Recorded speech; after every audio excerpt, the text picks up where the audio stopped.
ಪಂಚಾಯತ್ ರಮೇಶ್ ಐದು ಕಂಪನಿ ನಮ್ಮ ಮಾಜಿ ಸದಸ್ಯ ಹೆಗ್ಡೇರಿ ಇಡವಲೆ ಸದಸ್ಯ ದಿನದ ಕಾರ್ಯಕ್ರಮ ಎಲ್ಲಂದ ನವರಾತ್ರಿ ದಾಂಡಿ ಎಲ್ಲಲ್ಲಿ 3 ತಾರೀಕಿಗೆ ನವರಾತ್ರಿ ಸ್ಟಾರ್ಟ್ ಬೊಕ್ಕ 11 ತಾರೀಕಿಗೆ ದುರ್ಗಾ ಪೂಜೆ ಆ ಲೆಕ್ಕದ ನಲ್ಲೂರಲ್ಲಿ ಮಾಜಿ ಕೆಲವಂತ ಬಂದಿದ್ದೇವೆ. అయితే ಇದೇಟೊಂದು ಆಸೆ ದಯಬಂಡ ನಮ್ಮ ಕೂಡ ನಾವೆಲ್ಲ ಪಟ್ಟಿ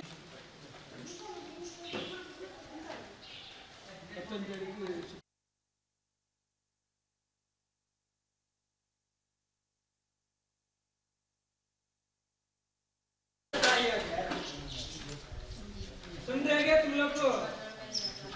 हाँ अभी माँ अपना माँ अच्छे अच्छे कपड़े डालते हैं क्यों? कुछ दिखने नहीं चाहिए ಅಂತ ಕಾಣ್ತದೆ. ಮತ್ತೆ ಅಂದಿನಿಂದ ಇಂದಿನವರೆಗೂ ಕೂಡ ನಾನು ಕಂಡುಕೊಂಡ ಪ್ರಕಾರ ಇಲ್ಲಿ ಬಂದರೆ ಗುಲಾಬಿಯವರು ಮತ್ತು ಅವರ ಸೊಸೆಯಂದಿರಿದ್ದಾರೆ. ಅವರೆಲ್ಲ ಏನು ಮಾಡ್ತಾರೆ ಅಂತೇಳಿ ಬಂದರೆ ಬಾಯಾರಿಕೆ ಬೇಕಾ ಅಥವಾ ಟೀ ಆಗ್ಬೋದಾ ಅಥವಾ ಊಟ ಮಾಡಿ ಅಂತ ಹೇಳ್ತಾರೆ. ಈ ಮನಸ್ಸು ನಿಜವಾಗಿ ದೇವರು ಒಲಿತಾರೆ ಅಂತ ನಾನು ಕಾಣ್ತೇನೆ. ಯಾವುದೇ ಮನೆಗಳಲ್ಲಿ ಕೂಡ ಬಂದವರಿಗೆ ಮೊದಲು ನೀರು, ಆ ಹೊತ್ತಿಗೆ ಸರಿಯಾಗಿ ಆಹಾರ, ಅವರ ಅನುಕೂಲಕ್ಕೆ ತಕ್ಕಂತೆ ಆಹಾರ ಕೊಟ್ಟಾಗ ಅಲ್ಲಿ ಆ ಯಾವುದೇ ಮನೆಗಳಲ್ಲಿ ಕೂಡ ದೈವಗಳು ಅಥವಾ ದೇವರು ಯಾರು ಆರಾಧನೆ ಮಾಡ್ತಾರ ಅಲ್ಲಿ ದೇವರು ಪೂರ್ಣಾನುಗ್ರಹವನ್ನು ಮಾಡ್ತಾರೆ ಅಂತ ನಾನು ತಿಳ್ಕೊಂಡಿದ್ದೇನೆ. ಆದ್ದರಿಂದ ಅಂಥ ಕೆಲಸವನ್ನು ಇಲ್ಲಿ ಮಾಡ್ತಾರೆ.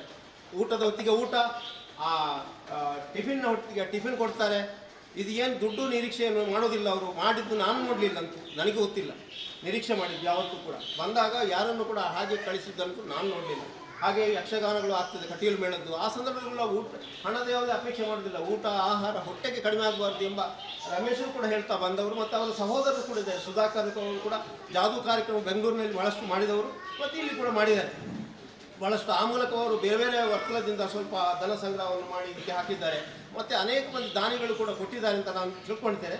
ಆ ಸಂದರ್ಭದಲ್ಲಿ ಇಲ್ಲಿ ಜೀರ್ಣೋದ್ಧಾರ ಸಮಿತಿಯ ನಾನು ಅಧ್ಯಕ್ಷನಾಗಿದ್ದ ಸಂದರ್ಭದಲ್ಲಿ ಕೂಡ ಬಹಳಷ್ಟು ನನಗೆ ಗೌರವಪೂರ್ವಕವಾಗಿ